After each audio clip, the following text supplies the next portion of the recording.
And good morning, everybody. We're live. Rise and shine. Welcome. You made it through the week. You made another week of amazing food quality, food safety, all the amazing products like Dustin has on the wall behind him, all those things out there that we all enjoy and love. And guess what? People don't even notice most of the time, but we do. And we wanted to say thank you. We appreciate all that you do. If you're new, this is the Food Safety Chat Live. My name is Bryan Armentrout with the Food Leadership Group. And every Friday at this time, 8 a.m., Mountain Time, 10 a.m. Eastern Time, we go live and we have a conversation with you on LinkedIn and YouTube, and we bring to you all things food safety related. So if you are new, part of what you're going to notice with the chat here is this is not a presentation. We aren't lecturing to you. We're not telling what you have to do. This is meant to be collaborative because, as we all know, food safety, not a point of competition. The consumer doesn't care. We're all in the same business as far as they're concerned, and they judge us accordingly. So we're all learning from each other and upping our game. So with this, I always love it when I have two guests on the show. It always makes for a fantastic conversation.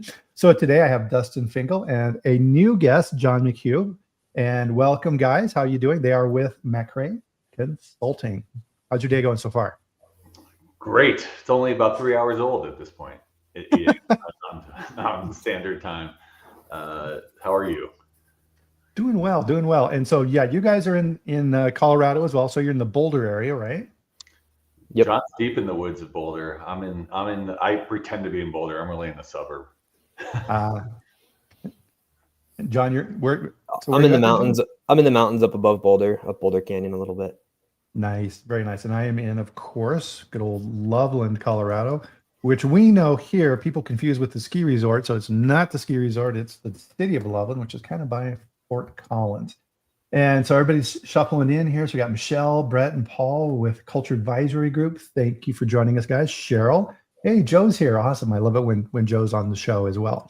So with Paul and Brett, I did want to give them a shout out as well. So Culture Advisory Group, as you can kind of see here, zoop up on the banner, is our sponsor. And so super excited to have Culture Advisory Group sponsoring the chat. I'll put their website at the end of the conversation here. You can go check out their different services. They do amazing work based out of Toronto, and they also work here in the US as well. So thank you, gentlemen. Greatly appreciate it. So gosh, fall is here, which is super cool. We're going to get into all that type of stuff, but ton to cover here. And when Dustin is here, like I said in the promos as we were getting ready for this, you bring the goods. I learn a ton when you're on. And John, not to put you on the spot, but I know you're going to do it too. But before we get going here, guys, let's have a drink of your favorite beverage to get us going. Everybody join us.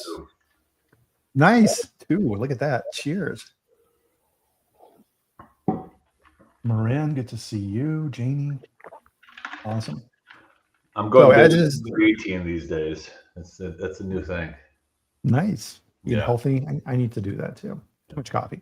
So, John, one of the things that I do with my guests to torture my guests is we do a dad joke before we get going here. Are you ready? I'm ready. For the dad joke.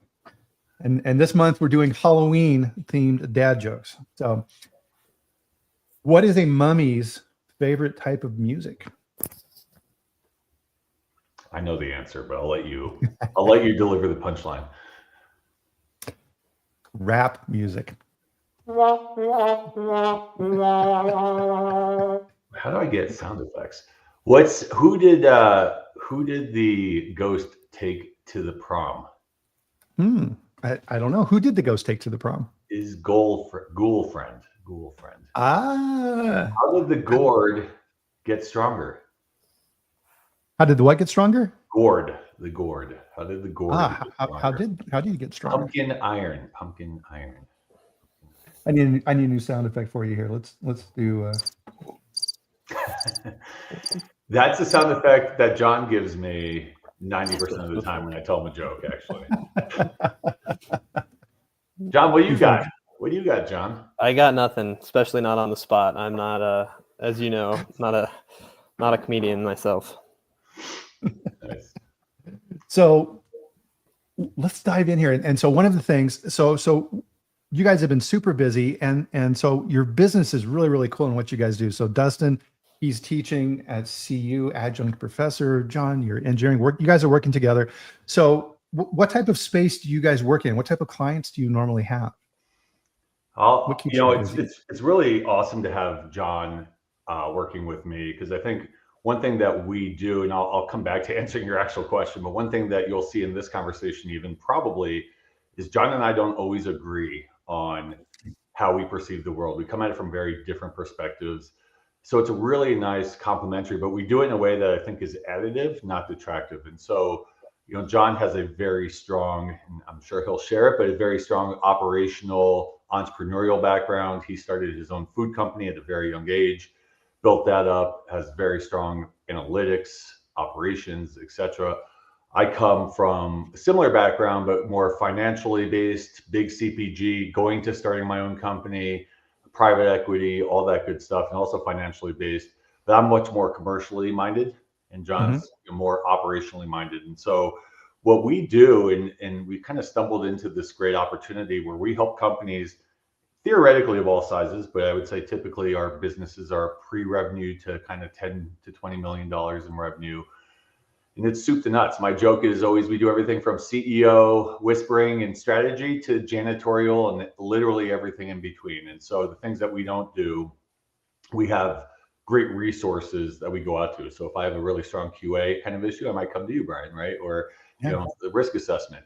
But we tend to really help not only strategize but execute. And if any of you have seen my email signature, which I strongly believe in, it says strategy without execution is hallucination. And I'm a very, very firm believer in that, but that's a Thomas Edison. He deserves the credit for that quote. So that's what we do. I don't know, John, what you want to add to that, but it's been great having John as a partner on my team.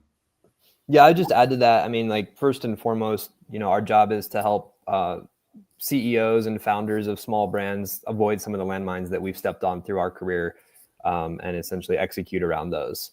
And so it's really fun to get to work with, a good handful of brands at a time and really see their progress.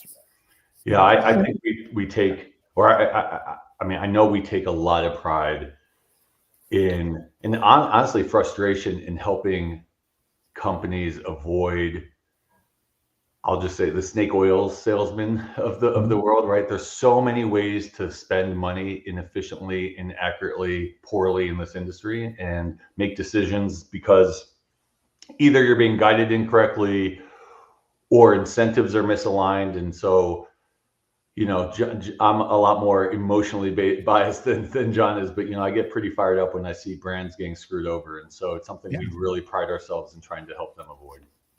Yeah, that when that business is in that infancy, extremely vulnerable. So you've got this really cool idea. You go out and you take all this risk. You start developing it, and you're just hoping to survive. You think, oh my God, cash flow. I just need to keep this thing going. And then you start growing, and it starts reaching that point. That's a good way to think of it, Dustin. You're really vulnerable at that point because now you realize you don't know what you don't know, and now you know, and you're like, oh crap. Right. And then somebody's coming and saying, yeah, oh yeah, I can help you with that. Yeah. Right. And then it's hard. I mean, it's really interesting to see the evolution of this little advisory consultancy, whatever we are, over time. When I first started doing this, I got a lot of clients that were, the best way to put it is, the house was a bit on fire. Right. And so I used to use house analogies a lot. Like they had this nice house, but the piping was all rusted out and full of, the walls were full of asbestos and the wiring is sparking. And, we had to go in and try and clean that up. And the reason 90% of the time that happened was because someone gave them advice that they didn't know was not the right way to go based on poor incentives. And in a lot of cases in sales, typically where they have leaned into potential distribution they shouldn't be in, they've leaned into risks that they didn't think through properly, and which I know we'll get into. So it's really hard when we get those type of brands because oftentimes we're trying to re-insulate, re-put the wiring in while they're also trying to add another story to the house, right? Because you have to kind of stay alive. And so that's one area that is very heart-wrenching. It's nice when we kind of are able to work with companies that are pre some of those decisions, so we can at least help steer them. But we're very, as entrepreneurs ourselves, John and I will tell you that we always know that it's their decision, it's their company, it's their responsibility. We're just here to provide kind of a roadmap and help them understand left versus right. What are the options? What are the potential pitfalls, what are the benefits, and ultimately help them make better decisions. Right. And yeah, that kind of gets back to our theme for today, which we've been talking a lot about here on the chat, is risk. And every business has risk. And that risk changes over time. The risk in a small and medium and a large business are completely different.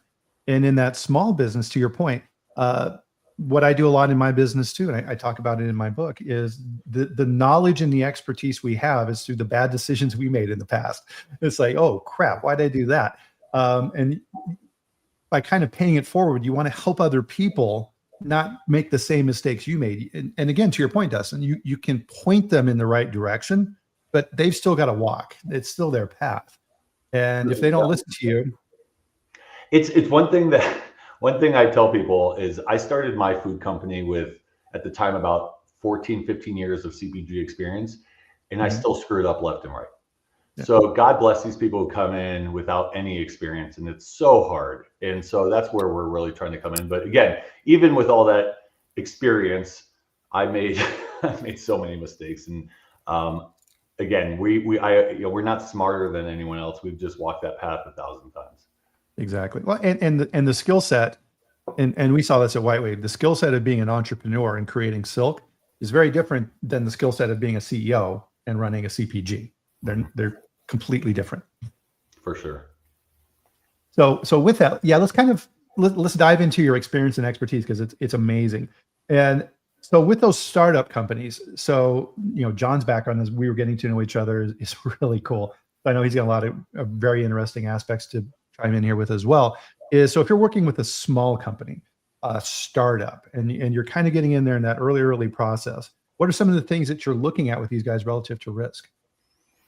I mean, one of the biggest ones always is, it always comes back to finances and cash flow. And so do they, the first risk is, do they have any understanding whatsoever of what kind of cash they need on hand, and sort of the difference between being profitable and being cash flow positive, and having the resources to make the executions that they need to make to mitigate some of those other risks. And so, we find that that's always one of the first places we start. And it's like, if you don't get that right, every other decision you make, you're like making while you're in a chokehold. And so it makes it really hard to make good decisions in any other aspect of the business. All right. So from a financial standpoint, what's kind of do they have, from your experience, and John, a general, do they understand top line, bottom line, EBITDA, all these things that we get, we throw around in the CPG completely world? Depends. I mean, we get some that are pretty buttoned up with that, or come from a career maybe that had them diving into P&Ls and stuff. And then others, like when I started my company, I was 25 and I'd never heard the word P&L before, and we get a lot of people like that also that just have no clue. And some have a great aptitude for it and like to dive in and learn it. And some are just kind of like, here, you guys handle this. Tell me what I need to do. Yeah, it's tough when we first get a client, because oftentimes they're asking questions and I'm like, well, as soon as we have the financial model built, we can answer those questions, right? How do you properly evaluate any decision when you don't understand the impact to your P&L, to cash flow, to working capital, to all of those areas? And so I think it's absolutely critical to have that. And so John and I are always pushing really hard initially to make sure we have a really buttoned up financial model, whether it's something they bring or something we build for them, because 80% of decisions, in my opinion, are financial, 20% are qualitative.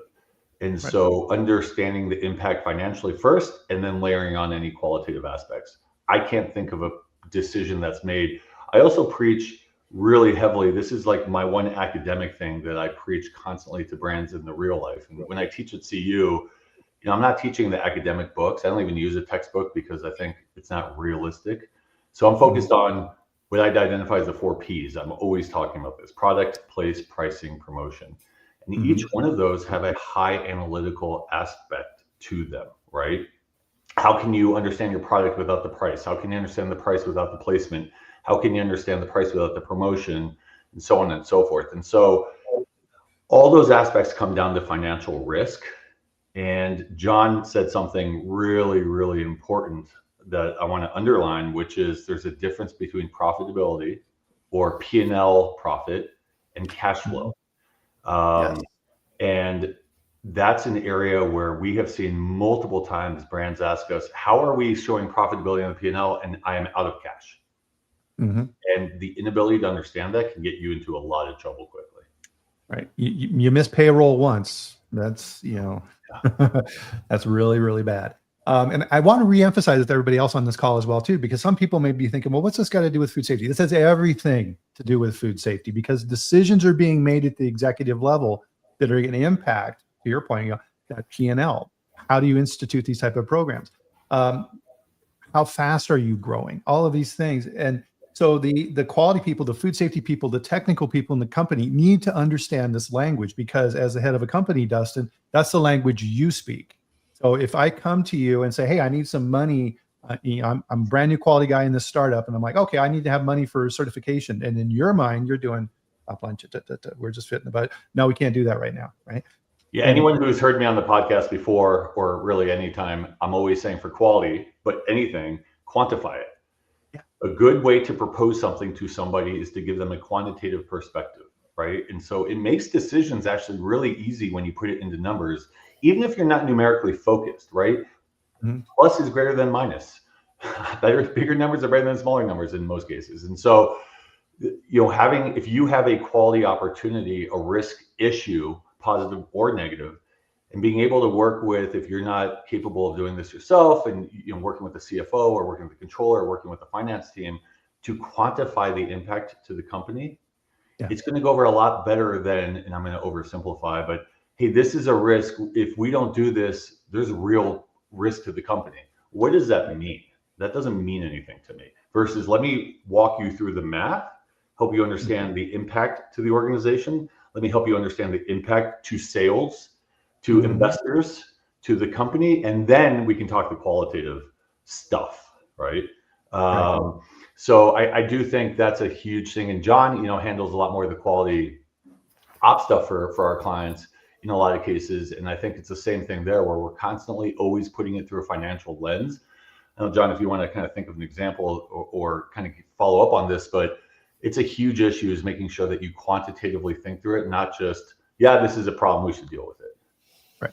Yeah, no, that's exactly right. I mean, you brought up the example of a certification. That's one area we talk with our clients a lot about, is claims versus certifications, and, running the numbers to see if investing in a certification makes sense at their level.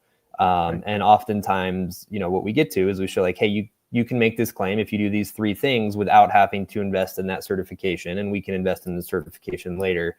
But I think at a high level, the advice that we give our clients is, we look through everything through that financial lens, but there's 2 things that are non-negotiable. And the first is food safety, right? If you're not putting out a safe product from day one, you're a house of cards instantly. Yeah. And then 2 is you mentioned missing payroll. Like, financially, everything's negotiable except payroll. Like, you have to, you hit payroll every week, no matter what else happens. Yeah. Or you're going to be by yourself very quickly. Yeah.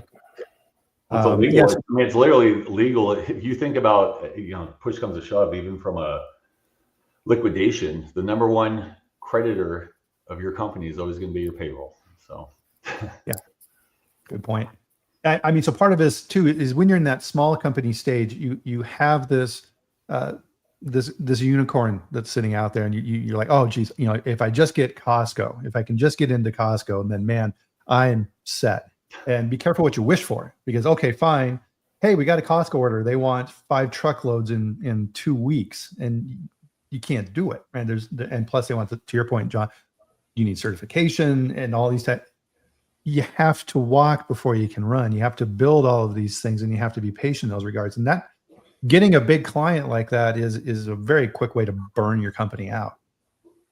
One thing I would even back up, going back to your original question, is these risks of small companies, Brian, but I actually have seen this in the biggest of companies, is the risk of translation from benchtop to commercialization. Yes. And this goes across all areas of the business, but we can focus on quality. If you think about layering up from a pound of ingredients to a tanker or a tote or thousands of pounds, if you think about making sure that things are arriving, that they're QA, that you have all the documents that you're going through and what the implications to the food safety is. I think that's a huge one that is often overlooked. But the biggest risk to a company, and again, this is regardless of size, because I've seen this at all size. I'm just laughing because Cortland's chat about the IRS is always first. The biggest risk is what you don't know, Right. And again, that's what I got into trouble with, as an entrepreneur. I think that's what we really try and help companies evaluate. But in the end, and I'm going to come back to this over and over again, the best ways we can convince somebody to make a decision is by giving them the quantitative analysis to help them make that decision, right? Risk versus reward, and really thinking through that translation from creation to execution and marrying that map appropriately. Right. A lot of times you'll hear from small startups, they'll just say, oh, Dustin, there's nothing to worry about. I'm just going to go to a co-man. They'll take care of everything for me. And they'll.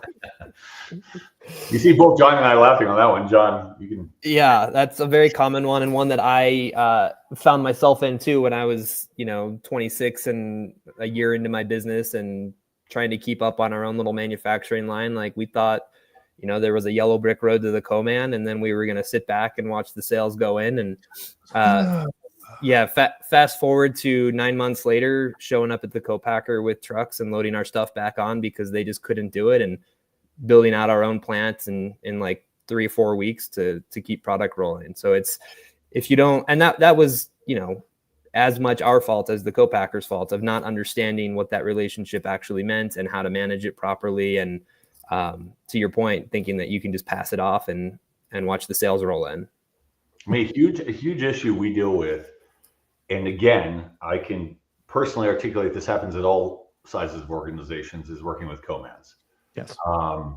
This is not a knock on co-mans, because John and I have both, I started one and ran one, and I've run multiple. John has run co-mans. We both understand it from both sides. So it's not a knock, but the reality is, a lot of cases, the co-mans have their priorities, their opportunities, what they're trying to get done.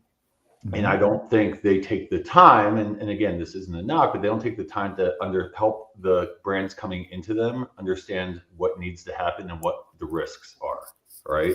Because again, these companies come in a bit blind and just expect everything to work, and they don't understand. I think if a co-man took more time to help them understand the QA process, to help them understand the business model, to help them understand how a co-man becomes profitable, the incentives for them, it can help a smaller company be much more aligned with trying to work with them. And so that becomes a big time utilization of John and my work, is working and translating those things from brand speak to co-man speak.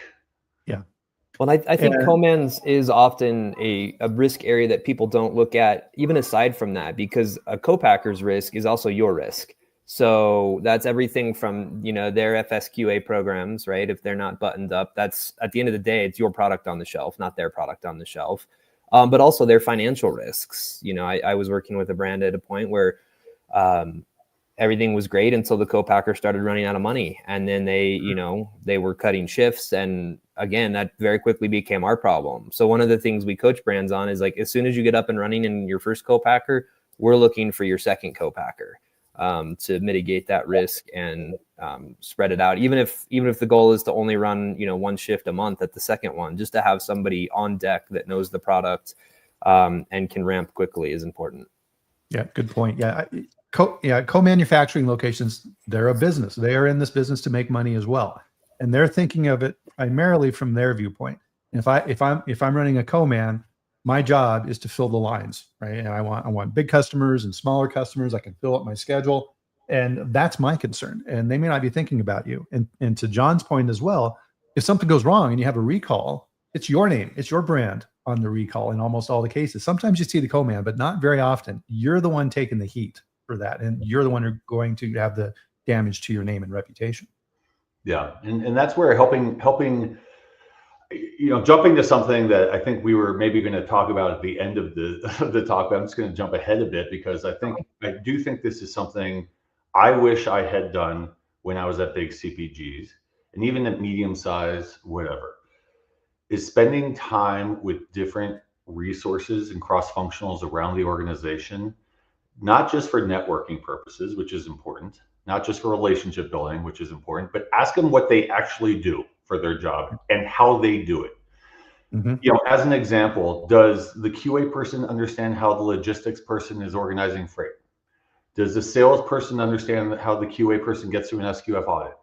Does I can keep going on this forever. The point being is, I think when there's two reasons for that I highly encourage it. One is it gives you a much clearer transparency on what they're dealing with day to day and how to talk their language and how to make assumptions and empathize with the challenges that they're dealing with.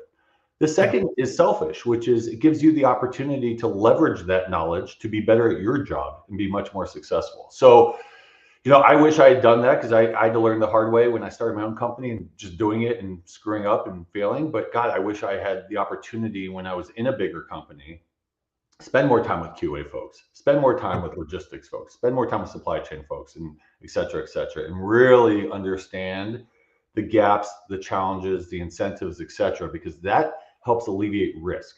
Because all of this comes back down to risk of operating. And if the operations person doesn't understand the sales challenges and the salesperson doesn't understand the finance challenges and so on and so forth, this is where risk inherently becomes in. Because what's the number one risk, in my opinion? It's human risk, which is emotions and incentives. And if those two things aren't properly aligned, that's where things get way out of whack.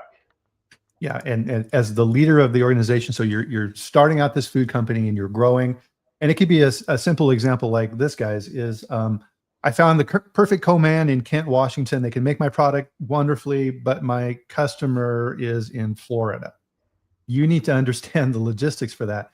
These are going to be LTL loads. How's it going to get there? How much do I need to add for my pricing on this to make sure? Now, then you start thinking about, to your point, Dustin, these things start spiraling around. And now you start thinking about from the terms of like, what type of shelf life guarantee is my sales guy promising to Publix for this product?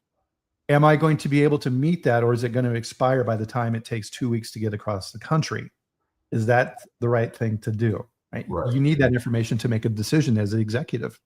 And by the way, the more you know, I feel like this is an NBC thing. The more you know, like back in the day. But the reality is, you know, John and I mean, we even had an issue yesterday with a co-man pushing a particular challenge onto a brand of ours. And the client is like, I don't understand. That doesn't make any sense. But because we've walked that path, had those conversations, we're able to say, hey, we went back to the co-man and said, look, if we give you a letter that offsets the risk, blah, blah, blah, will that solve the problem? Is a small issue, but the point is being able to understand that challenge allows you to go to your, if you're going to do your Kent, Washington to Florida example, and go to the logistics person and be like, hey, I understand this challenge. This is economic savings of being in Washington versus being somewhere else. Let's talk through the challenges of logistics. Does this still make sense? It allows you to kind of navigate those things. If you understand financials, this is an accounting thing. Accounting is not black and white. Accounting is heavily gray. So, you know, where things sit on a P&L, whether it's above gross margin or below gross margin, has a big impact on how the CFO or the CEO is going to take that decision. If you're able to manipulate it, again, not illegally, within all the constraints of GAAP, that might change how you are able to get your program across. This is why understanding those things impact QA, food safety, et cetera, translating it into business speak, you know, and financial speak. Right. I want to emphasize that and underline that. In food safety and quality, if you understand this language, you can have these conversations. And your value in the company goes up immeasurably. If I can come to your office, Dustin, as the CEO, and I can have this conversation with you from a quality standpoint and say, hey, listen, as Sean's pointing out here, yeah, I totally get that this co-packer looks like it's the right call for us from a business standpoint based upon profit margin and these activities. We also need to go in and approve them because we run a risk of allergen cross-contamination, which will cost the company X. You know, and now your wheels. Okay, yeah, tell me more about that, Bryan. Versus, as we talked about on one of our past chats, Justin, you know, you don't want to be the quality guy who's just, no, you have to do this. you know, if you see me walking down the hall and I have that attitude, you're going to turn around and walk a different way because you know, it's not a productive conversation. 100%. I mean, we talk about this a lot with consumer complaints. Mm-hmm. How to properly evaluate consumer complaints. You know, what does it mean? How do we evaluate that? And size of company does matter. I mean, money, cash flow, size of company matters. You know, the example I use often is if someone eats a bad Oreo, they're probably going to come back and eat Oreos again. Yeah. They're going to give them the benefit of the doubt. Someone eats a bad product from a brand new company, probably never coming back, and you've lost that customer for life. So or it takes a lot to overcome that. So I do think there's a lot in there. I know John deals with a lot of like helping evaluate the challenges of cash. I'm going to turn this back to cash flow because I think one of the things that John does really well is the risk of savings versus cash flow. So John, where I'm steering you towards is the conversation around like sometimes we're like, hey, we can save 10% on margin, but then you're going to spend $3 million in cash flow, right? And the pros and cons of that risk. So I don't know if you want to chat through that. Yeah, I mean, that's definitely something we see a lot, especially when we're helping small brands really understand their gross margin and understand like the targets that they're trying to get to have a sustainable business. And they'll come back and say, hey, great news. I can save 12 cents on our packaging. I just have to buy 1 million units of packaging. And it's like, great. But, you know, we're not going to invest, you know, you don't have $120,000 of free cash right now to invest into that packaging. And the other big risk on it, and this is actually probably the bigger risk, is if there's one constant in these small businesses, it's change. There's no possible way that you're going to be using the exact same packaging by the time you get through that year of packaging that you want to go buy. And so understanding that, you know, you're actually, even though you're saving some money on the P&L from a cash flow standpoint, you're tying up a bunch of cash. And by the time push comes to shove, you're probably going to end up writing off half of that packaging and be worse off for it. Yeah. And this goes back to that understanding of accounting, finance, and cash flow as a QA person. Yes. Because I do think those things matter. And it's funny because John, and this is a great example of something John's really helped me with, because I kind of go in that commercial mindset and also CFO mindset of margin, percentage, gross margin. And I'll often come and be like, I mean, John's maybe protecting me from myself, but I'll be often that person who brings, it's like, hey, I think I found a way to save us 12% or 12 cents or whatever it is. He's like, well, do you really want to spend $1 million and have 5 years worth of packaging sitting there? Yeah. Right. So there are trade-offs in how to think about that. Or that, I mean, if you have a small company, you're trying to differentiate yourself in a sea of products. And so if you're in the beverage space, yeah, good luck. So you're trying to come up with a new, unique ingredient or something that's going to make you stand out. And to John's point, it's like, oh, okay, yeah, we can order that ingredient. The minimum order quantity, and this comes from Indonesia, is going to be a container full, and it's going to probably expire before we use it. And by the way, this is not a small company issue. I have been at many, well, let me actually say, every big CPG I've worked with, every big brand I've ever worked with, every change that's ever happened has had the same issue. It's just on a much bigger scale. And yes, the company has the cash and the resources to, like, whatever, write off $200,000 of packaging, and who cares? You know, that stuff, it does add up. And even though you have that, doesn't mean that that's the right way to play the game. And so these issues that we're talking about in a small company are the same at a big company. I've never seen a big company properly execute a change without having hundreds of thousands of dollars of risk associated financially. And again, if you as a ops, QA, whatever your role is, are able to go to your team and say, hey, I have an opportunity to save the company hundreds of thousands of dollars, you're going to be a hero regardless of the size of the company. Yes, absolutely. Early in my career, when I worked in the lab, we were doing testing methodologies manually, and it took like 3 to 5 days to run these tests. And new rapid methods were coming out, and they've cut, in half the time that it took. But I went to my boss. I'm like, hey, there's this really cool new method that's going to save time. Can I buy it? She's like, how much is it? That's $30,000. No, right? So I was like, damn. So then I thought about it, and I'm like, we have to store a whole lot of product on hold while we're waiting for these test results. How much does it save the company if we can release that product in 3 days instead of 5 days? So I went to the logistics guy and we figured out the number. It was huge number. Went back to my boss and said, can I buy this? This has an ROI of 2 weeks. And she's like, yeah, why is it not in the lab now? Right, was her response. So you have to learn that language. Well, and I think I was just looking at Alexis's comment about ingredients, not packaging. The other factor is not just expiration, it's performance. So one thing like spices, where we deal with a lot, spice may have a year-long expiration, but the reality is the potency of that spice or flavor diminishes over time, right? In most cases. And so, yes, in theory, in 6 months, you can still use it, but are you going to give the consumer the same experience? And consumer risk is, to me, the biggest risk of them all in terms of the impact to your company. You know, I've said this on the podcast before, which is we are, and even nonprofits to a certain degree, every company is out there to sell more stuff, whether it's their service, whether it's their ideas, whether it's their products. If the consumer isn't buying it, there's a problem. Now, where this leads into is that tension point between sales and ops in a lot of cases, right? Sales marketing is one and ops again the other. There's sometimes that tension. And so, you know, I used to preach as the CEO, and again, I was more commercially minded, but I would say, look, our job is to sell product. So help me understand how this benefits selling product or reduces the risk of selling less product.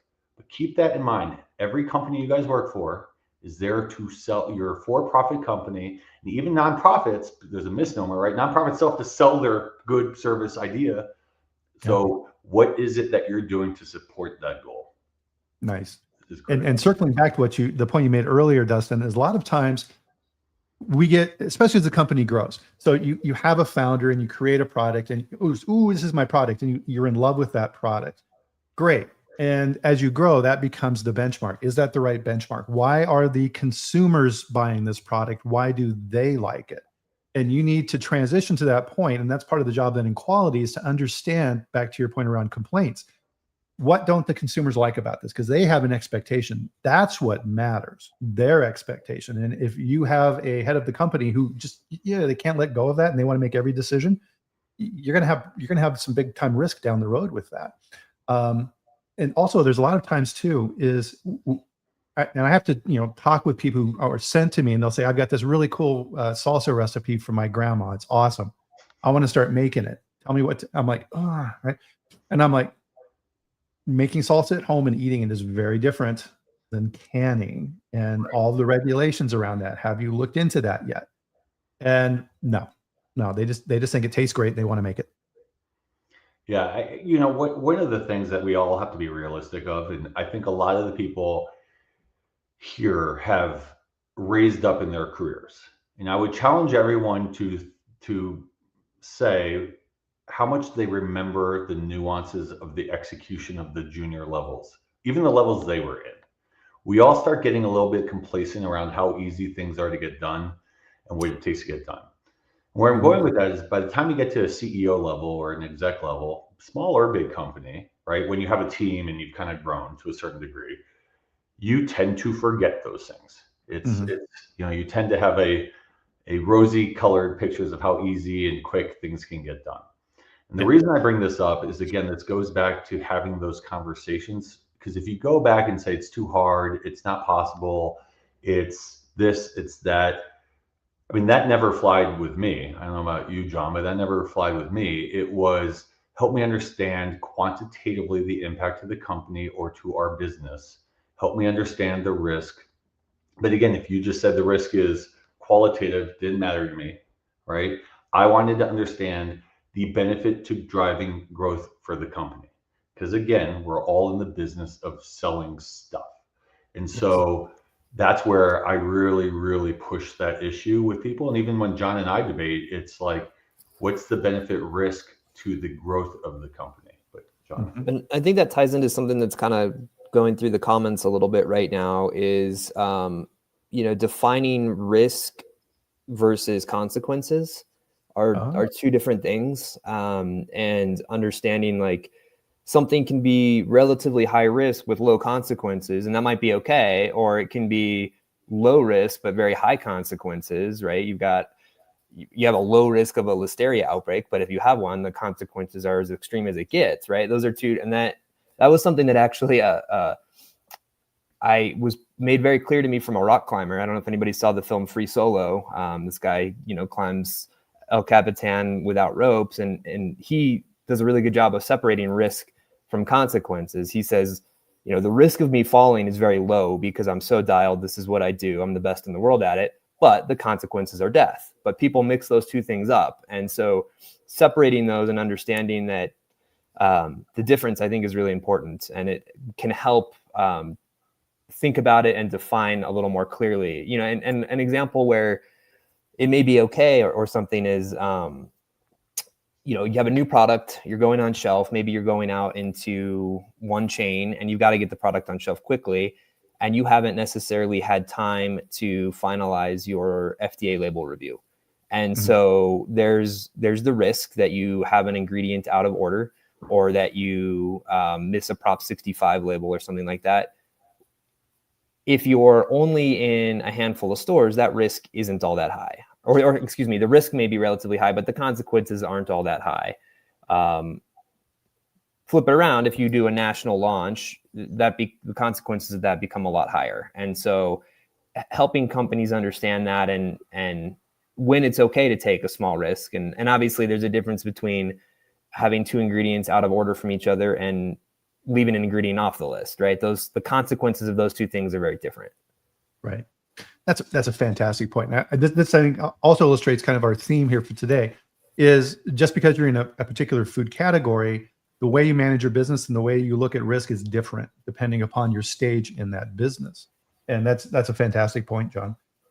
Another big area of risk then too is things are going well, which can also then create a whole new set of problems. It's like, okay, I founded this new product, things are going well, I need to start hiring some people. That's kind of the next big potential cataclysmic event within your organization, isn't it? Oh, HR.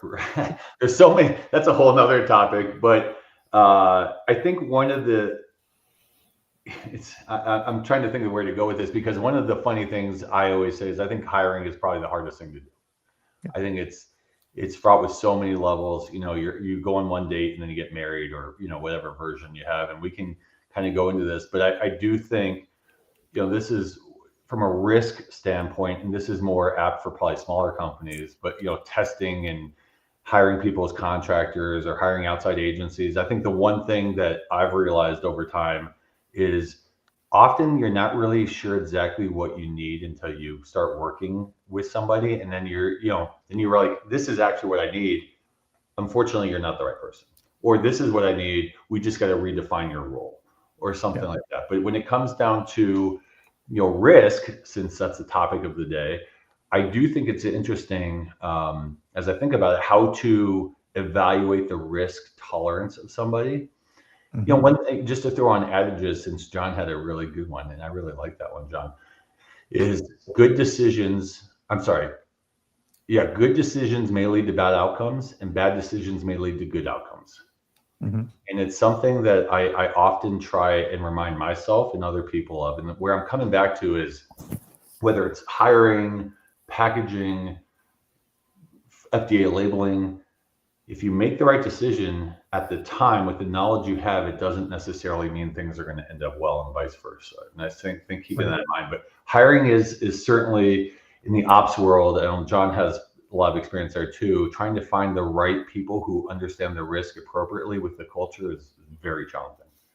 Yes. Well, and to look at their own personal risk too, right? If you're a small entrepreneurial company, you're making your first or third hire, that person has to have a certain risk tolerance for their own career, that if you hire somebody that maybe is the best, the best there is at as a plant manager, but they haven't worked in an entrepreneurial environment like that, it doesn't matter how good they are. It's not going to work. And so that's an area that I've learned through failure several times. I mean, we did that when we were running our co-packer of hired a big company guy, on paper was amazing, and just had no understanding of the difference between that and running a small entrepreneurial company. I refer to that as, so when I would hire people in quality. There's kind of two groups of people. There's people who follow the book, and there's people who write the book. So what do I mean by that? People who follow the book are like, okay, well, yeah, I'll follow your procedures. I'll put together your reports. I'll do what you want me to do at the plant. I'll follow what you want me to do. Okay, great. In some roles, you want people who write the book. It's like, no, I can come in here and I can create the procedures. I can create the standards. I can, to your point, guys, I can do this at the appropriate time and at the appropriate context for what you need right now. There's not many people who know how to do that. And it's a rare talent. On the hiring side, so if that company is really starting to grow to that medium-sized company and you're like, oh man, this thing's taken off, probably one of the first people you're going to hire is a sales guy. Right? It's like, all right, I need to get out there and sell some product. And if that salesman is good and they have these connections and all of a sudden they're outpacing your ability to produce the product and he's out there doing that's what he's there for, man, that can create some serious risks there too, can't it? Well, and that's a great example of making sure that incentives are aligned. Because if your first hire is that salesman and he's paid on commission, and you're running a plant and you're struggling to keep up and try to get product out the door, I mean, there's going to be tension between the two of you instantly because he's not getting paid because product's not coming out the door. And so, that can definitely, and actually across the business, misaligned incentives causes a lot of risk for the business. Yeah, I want to highlight that because I do think, and this is life in general, but certainly in business, incentives drive behavior. It's microeconomics 101. It's human psychology 101. It's human sociology 101. Incentives drive our behavior, all of them, right? And I don't think there's an example where you can't think of that. And that doesn't mean incentives are bad or selfish. It's just incentive. I want to be a good father might lead to certain behaviors. I want to be a good person leads to certain behaviors. But ultimately, if you think about it in a business context, and it's a great evaluator. I think what I've seen, and I've actually been problem area in this in the past, what a lot of people from QA or ops go into is they go into an organization and they get really frustrated because their ideas aren't being listened to. The company doesn't understand or evaluate risk appropriately, at least according to them, et cetera, et cetera. And I think one way for you guys to validate that is to understand the incentives of the organization and how the leadership incentivizes its team, right? Yeah. If it's growth at all costs, what's going to be lower on that priority list? Risk, most likely, right? Mm-hmm. If it's growth at all costs, they're going to have to shortcut sometimes. To your point, Bryan, the salesperson is crushing it. They're driving sales. And again, I've been this problem child as a CEO before, and I've learned my lesson. It's like, do whatever you need to do to meet that demand. That will catch up to you ultimately. And so I do think incentive understanding is really critical. And thinking about how you incentivize your employees is so important.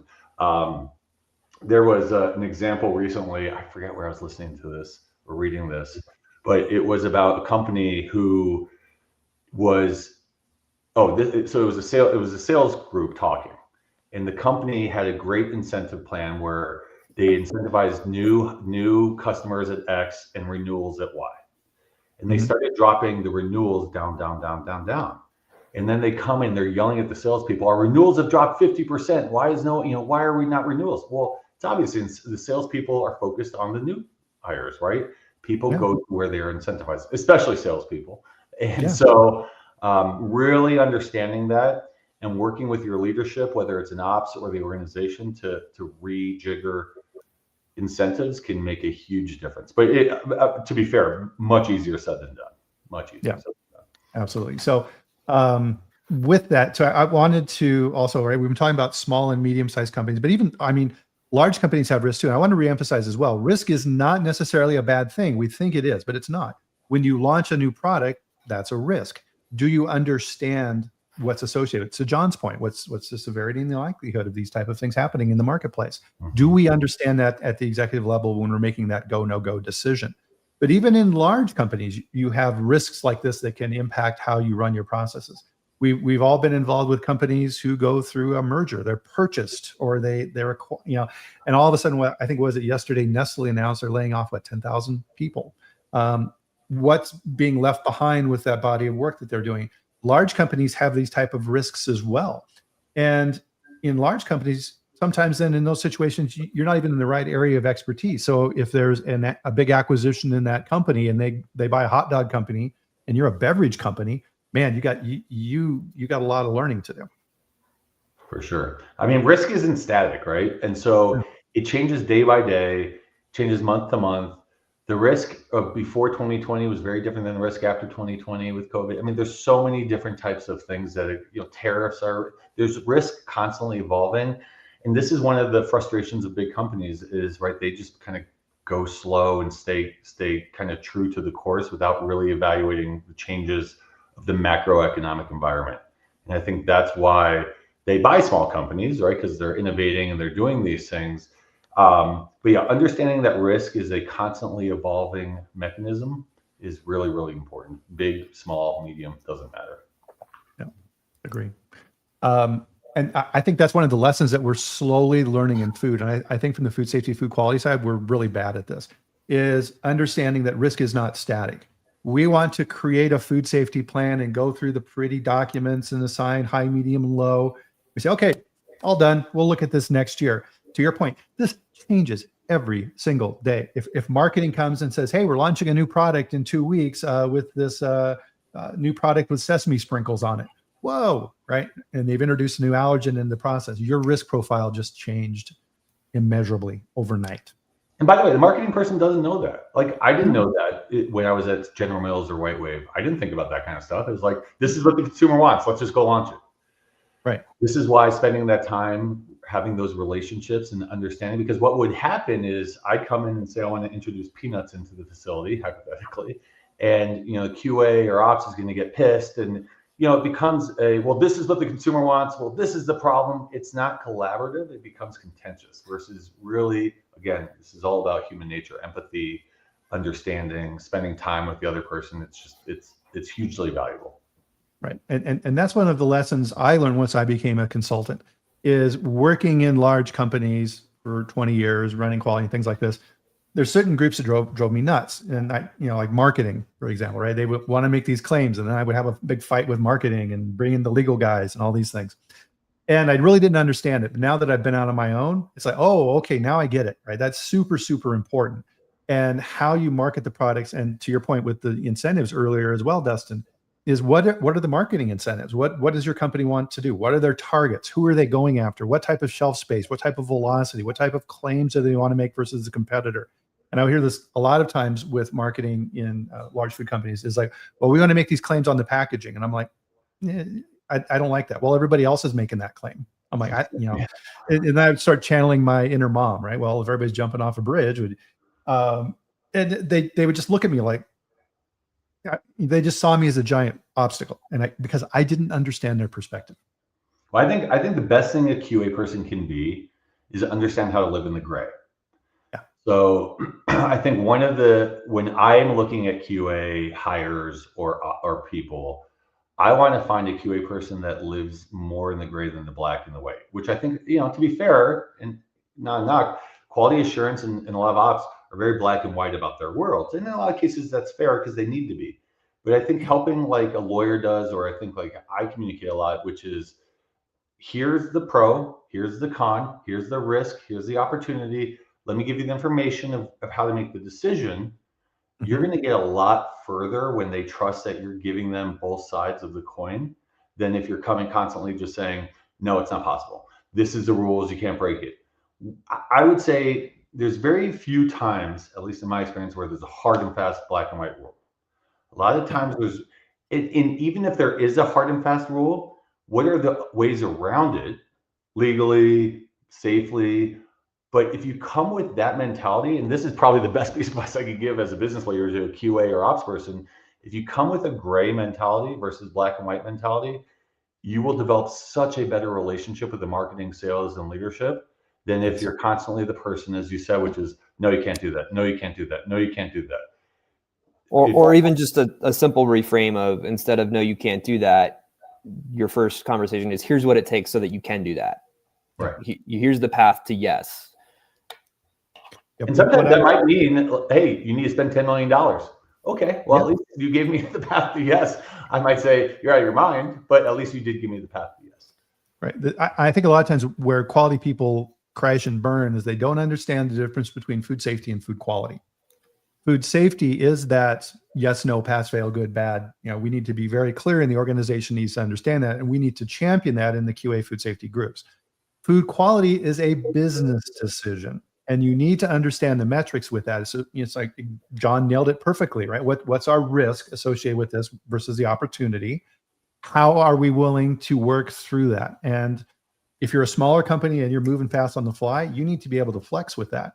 And my job then, from a quality standpoint, is to provide that information to the CEO or the leadership team and say, okay, here are the metrics, here are the different complaints that we're seeing, here's how this is going to play out. My recommendation is, relative to risk, is it's 50-50, right?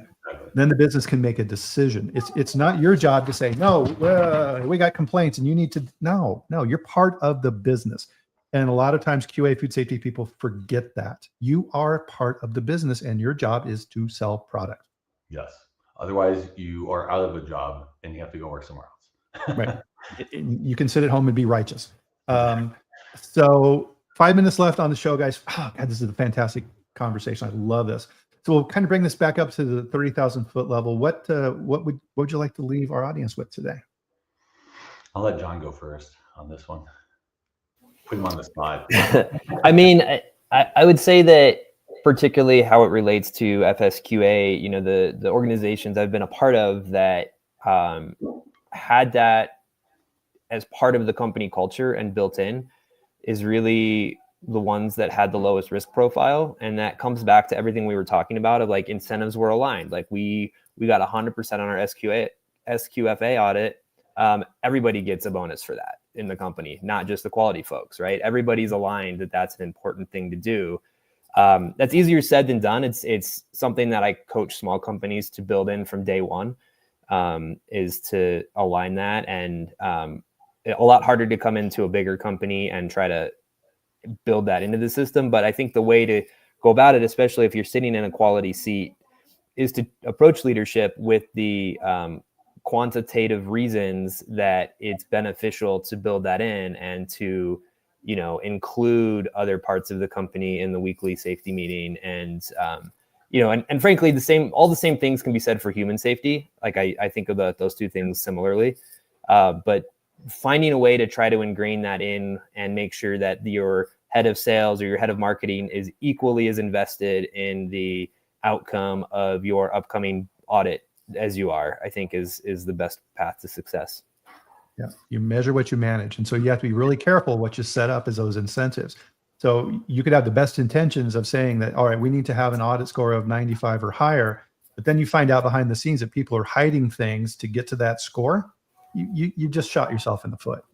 So you have to be really, really careful with what you manage and measure. Just real quick, Brian, I think the two things I would leave with is most organizations in CPG, the CEO comes from a sales-minded background in most cases. Yeah. So understand that just because they don't understand it doesn't mean they're a bad person or they're stupid or whatever. You need to help them understand that in a way that is tied towards the goals of the company. I think that's number one. And I think the other one is understanding where you can win and where you can afford to lose, which is what John kind of was hitting on. And so those are the two things, but the relationships, the integration, the understanding of each other, so powerful. And one, I wish if I went back to, my early days at General Mills, I wish I spent a ton more time with all the different cross-functional, not just to network, not just to build relationships, but to actually understand what they did day to day, like how they did their jobs, what their incentives were, how they thought about their world. If I were going to go back, that'd be the number one thing I would do over again. That's really good advice. And from my perspective, everybody's talking about food safety culture. What we're talking about here today, this is how you build it into a company. Food safety is not the responsibility of QA and the food safety groups. It's the company's responsibility, and everybody in that supply chain, that design and control process of selling, launching, building, getting those things out in the market, all have a piece of food safety, and you need to optimize that risk associated with that. And I'm really happy because what we're talking about here, people are really starting to get an understanding of and broadening their perspective relative to this and looking at their company And you guys are at the cutting edge of it. I really salute what you're doing. So good work. Thank you. I learn a lot from John. I think he learns a lot from my sales-minded things. He even proposed something the other day. I was like, oh my God, John, you might be a salesperson now. So it's great. It's a great relationship. Awesome. So I'll put in a link. I promised the link for my sponsor, Culture Advisory Group. Check them out. They do amazing work out there. And as we were talking about risk assessment optimization and the different conversations taken about that, reach out to me. Let's have some more conversations. If people want to find you guys, how do they find you in MacGray Consulting? Well, it's interesting because we don't have a website, and so that's on our to-do list. But you can Dustin Finkel, Finkel at MacGray, MacGrayConsulting.com, or John's is easier because it's just John at MacGrayConsulting.com. We have it on the to-do list to shorten our email at some point too. But always, or through you, or LinkedIn, or however they want. There we go. I'll put John's in there. It's a little easier. There we go. So I'll put your email in. MacGrayConsulting.com, not just MacGray.com. Sorry. Oh, I'm sorry. So MacGray Consulting. Oops. You know, it's I will correct that in the comments because that's speaking not of decisions you make early on that you're not thinking about the long-term ramifications. That's like my email. Look how long my email is. They're crazy. Things that you thought made sense at the beginning. John at MacGrayConsulting.com. There you go. You got it. All right. Design control. There we are. Thank you, gentlemen. And thank you, everybody, for attending this eye-opening and very enlightening chat. I learned a ton. Man, I got to go back through this. There's just a ton of bullet points you guys provided in this and good observations and wisdom. So thank you again. And thank you, everybody, for joining us this week. I hope you got as much value out of it as I did. And of course, we'll be back here next week on Friday at the same time, 8 a.m. Mountain Time, 10 a.m. Eastern, while I'll bring other amazing guests like John and Dustin onto the chat to have a conversation with you. In the meantime, enjoy the weekend. Go out. Beautiful fall weather here in Colorado. Hopefully it's nice where you are. And we'll see you back here next Friday. John, Dustin, thank you, gentlemen. Thank you, everybody, for attending. Thank you.